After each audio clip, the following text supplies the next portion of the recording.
Et salut à tous, j'ai décidé de créer un nouveau principe vidéo. Ce sont des vidéos beaucoup plus courtes, ce qui explique un aspect important du jeu. La première vidéo sera consacrée sur la manière de commencer à jungle, et sur des petits tips que je pourrais vous donner sur qu'est-ce que vous devrez faire en début de partie. Donc je vais évoquer principalement les 7 routes de jungle les plus courantes et les plus viables. On verra où est-ce qu'on peut mettre des wards sur ce début de partie et sur ces routes de jungle. Et on va essayer de voir comment faire ces premiers ganks de manière efficace, à quel moment, de quelle manière. Bien entendu, ce ne sera pas la seule manière de jungle, il existe de nombreuses alternatives.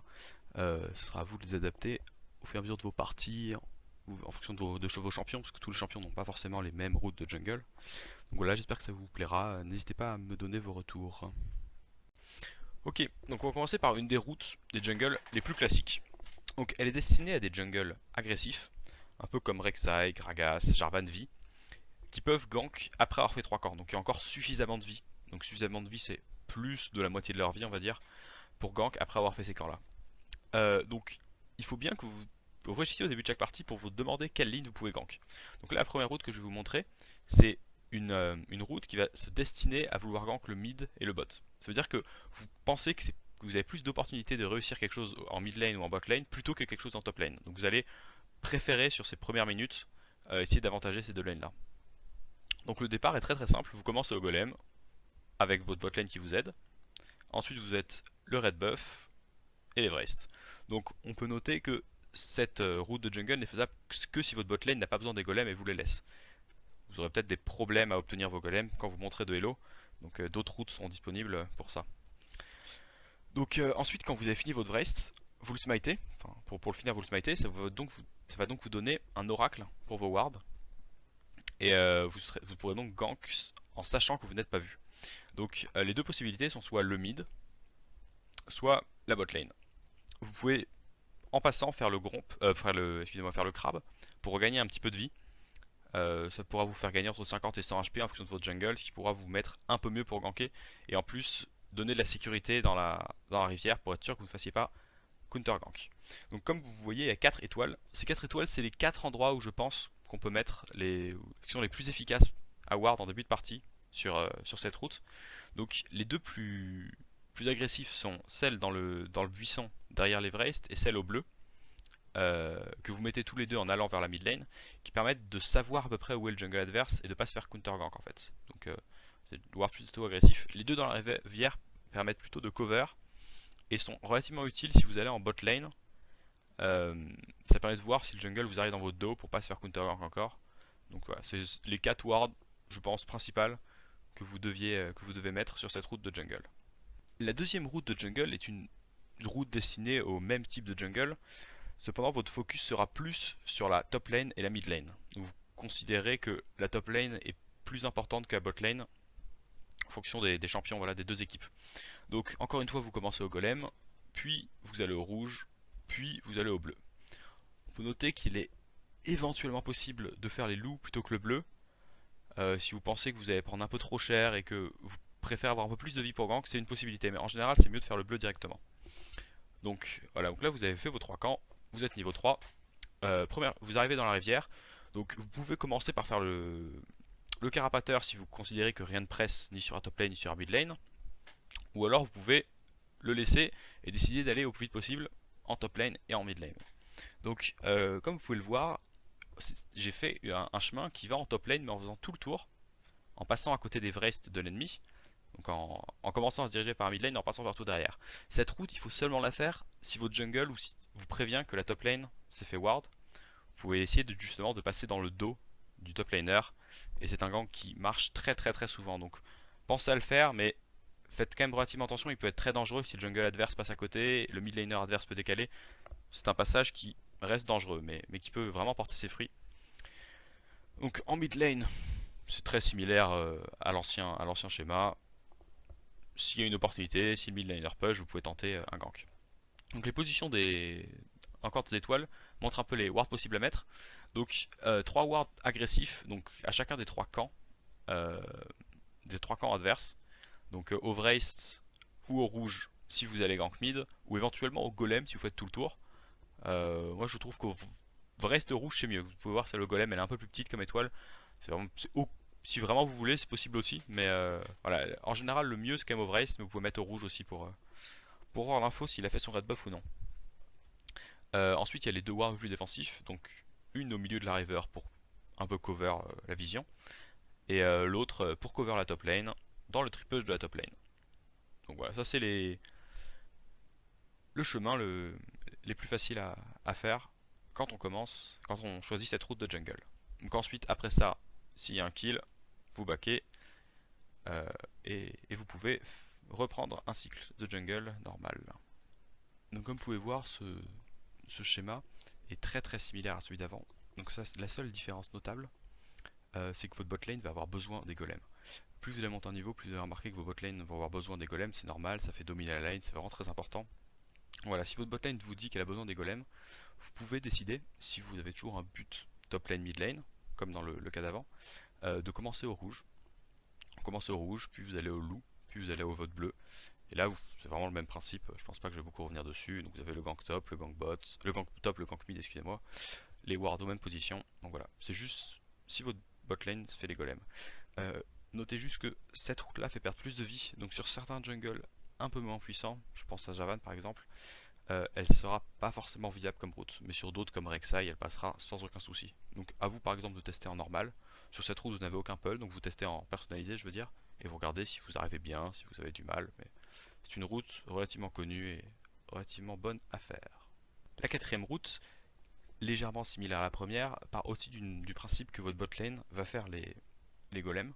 Donc sur celle-là, contrairement à l'autre, vous pourrez éventuellement avoir un pull de votre top lane s'il ne fait pas vos loups ou vos wraiths. Donc voilà, donc, encore une donc sur celle-là, l'optique est de gank mid ou bot, sans pull de sa bot lane. Donc le starter golem, puis bleu, puis red. Donc cette route-là, contrairement à la première qu'on a vue, vous perdez en général plus de vie. Malgré le fait que vous smitez le rouge, le gromp vous fait vraiment beaucoup de dégâts et vous allez perdre plus de vie que sur le premier starter qu'on a vu. Donc voilà, à faire avec les jungles agressifs qui désirent gank, bot et mid. Donc au niveau des wards, c'est exactement la même chose que sur le premier exemple. Les routes de gank sont les mêmes. Donc ça, on vient de voir les 4 routes de jungle agressifs, classiques, qui fonctionnent bien. Donc n'hésitez pas à les reproduire si vous aimez bien apporter de la présence très rapidement dans vos parties. On va maintenant parler des jungles un peu plus passifs, qui ont besoin d'un peu plus de temps pour atteindre leur pic de puissance. Donc ces jungles là en général ne peuvent pas gank au niveau 3 et doivent back après avoir fait leurs 3 camps. En général on choisit ce type de jungle de faire un quatrième camp, quitte à n'avoir que 200 HP, mais pour justement avoir un stuff un peu plus étendu que si on avait fait que 3 camps. Donc de faire 4 camps ça va permettre d'avoir son item de jungle, une ward et 2 potions. Une pink ou une verte, ça dépendra un peu des situations. Donc ce schéma là s'applique si votre botlane décide de vous pull les golems, donc ne le font pas pour eux. Donc tout simplement vous commencez avec vos golems, puis vous allez à votre rouge, puis vous allez à votre Wraith. Je précise juste que pour l'instant on suit le tracé vert, j'expliquerai après ce que c'est que le tracé orange. Vous faites vos Wraith, ensuite vous avez un choix. Soit vous voulez aller botlane, vous remarquez que c'est la botlane qui trade beaucoup, dans ce cas là vous faites votre bleu directement. Bien penser à mettre une ward endroit où il y a l'étoile parce que votre jungle n'aura pas beaucoup de vie et ce sera relativement dangereux de se faire invade. Soit vous pensez à les top et mid, et dans ce cas là vous faites les loups en smitant le loup. Ce loup qui est smité va déjà vous donner la vision du jungle adverse si vous invade, et va en plus protéger le bleu jusqu'à votre back. Donc une fois que ceci est fait, vous backez, tout simplement, et là on va passer sur le tracé orange. Donc soit vous avez fait votre bleu, et vous décidez d'aller en bot lane, sauf si un changement drastique vous demande d'aller sur une autre lane, mais en général si vous faites le bleu c'est que vous décidez de vous diriger vers bot lane. Deux possibilités, première vous allez à vos golems pour choper le niveau 4, puis vous allez bot, par la flèche du bas. Deuxième par la flèche qui est toute petite, qui est quand même un peu moins bien, parce qu'en général beaucoup de jungle tank aiment bien leur niveau 4, leur niveau 3 c'est un peu faible. Donc ce serait de rush en ligne droite, pour être à côté du mid et après descendre en bot lane. Donc cette route est vraiment moins bonne, mais elle a pour but d'esquiver le tribush qui est souvent plus ward que la river. Donc ganker en bot lane de manière à moins être vu. Si juste au contraire vous décidez d'aller top ou mid, dans ce cas là vous remontez vers votre top jungle et vous avez deux choix. Soit vous faites gromp puis bleu, soit vous faites juste bleu. Moi j'aime bien faire Gromp puis bleu, parce que en général ces jungle tanks ont besoin de beaucoup de farm. Et plus vous avez de farm, plus vous avez de scale, plus vous allez être fort en late game. Donc je trouve que c'est plus fort de faire un camp de plus. Après, si vous voyez qu'il y a des traits très importants, ça peut être bien de juste faire votre bleu, ou alors d'aller directement sur la lane en question, pour être là plus rapidement. Donc voilà, les routes de jungle sont relativement similaires. Donc là, je sais pas si vous avez vu, mais je ne monte pas de chemin qui passe par derrière.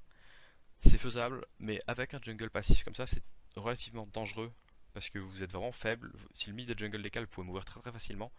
Donc c'est faisable. J'aurais peut-être dû mettre une toute petite flèche qui va, mais il faut vraiment faire attention. Vous avez vraiment moyen de vous faire tuer là-dessus. Donc faites très attention. Surtout qu'en général, vous êtes plus tard que que sur les anciens schémas, vous êtes vers 4 minutes. Donc c'est plus probable que ce soit ward. Le jungle adverse a peut-être déjà back. Donc faites attention, c'est très dangereux de passer derrière. Donc essayez de plutôt faire les ganks qui suivent mes flèches. C'est plus sécurisé. Voilà, je pense que c'est tout pour ce schéma de jungle. On va maintenant passer au suivant.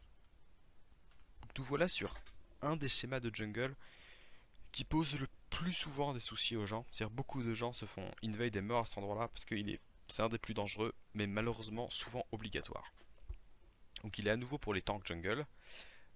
Si vous n'avez pas de pull de votre botlane, ou si vous considérez que votre jungle profite plus du gromp des golems. C'est quand même relativement rare dans le méta actuel, sauf éventuellement des trucs comme Nunu peut-être, mais en général, le schéma d'avant est mieux. Se faire ce schéma là si votre botlane ne peut pas vous pull.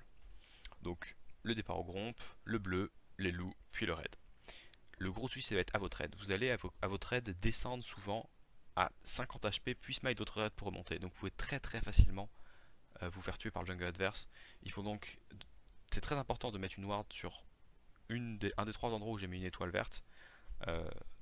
Et vraiment faire attention à la position du jungle adverse. Essayer de regarder au début de la partie où est-ce qu'il a commencé. Voir si votre botlane si la botlane adverse a fait un pull, si la top lane adverse a fait un pull.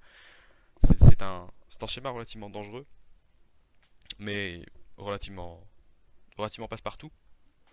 Mais ça peut arriver qu'une partie sur 10 vous fassiez first blood justement votre red buff. Donc faire très attention.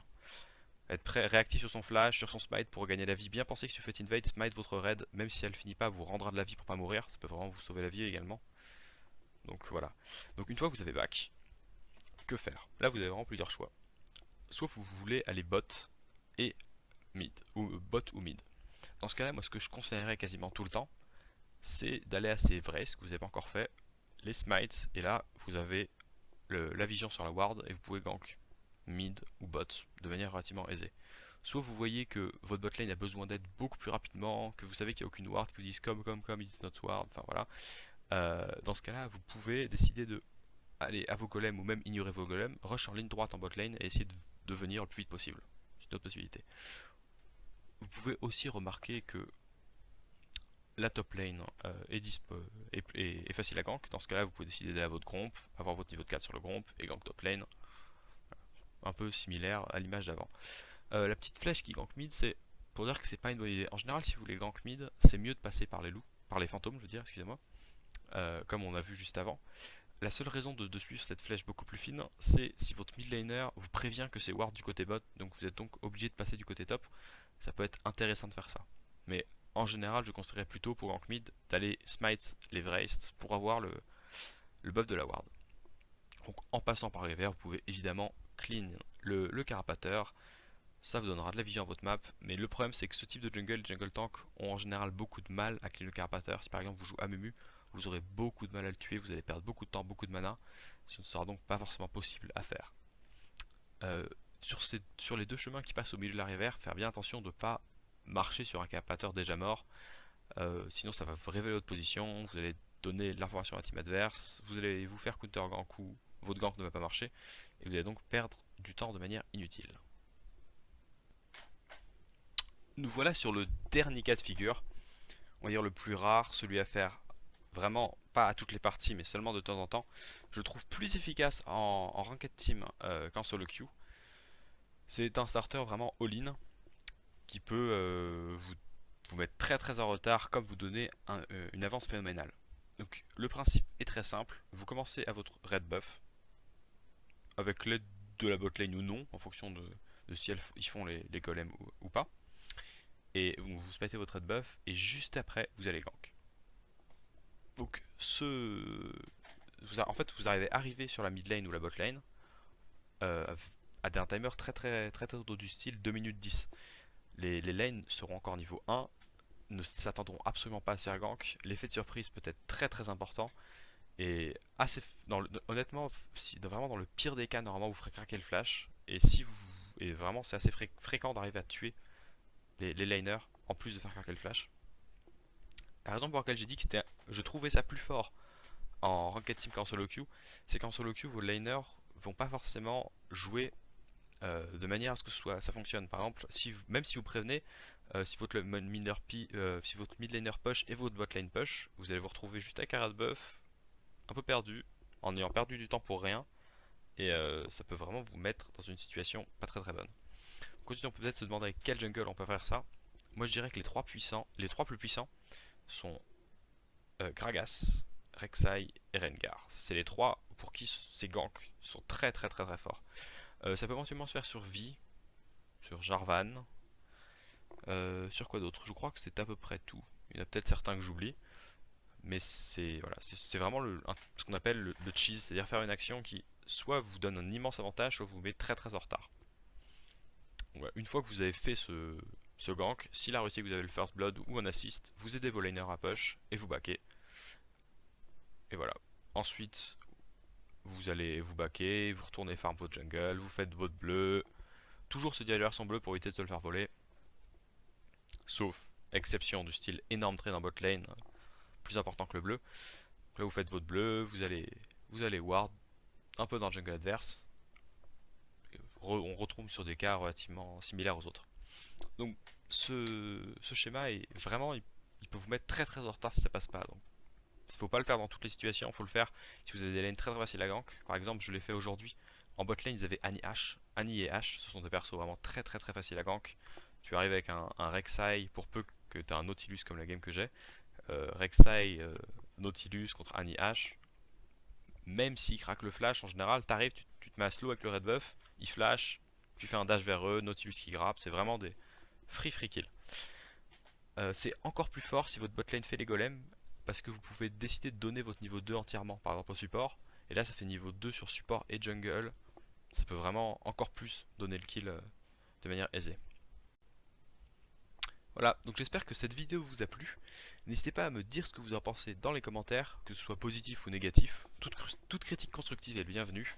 Et si vous avez aimé la vidéo, n'hésitez pas à la partager pour que vos amis en profitent.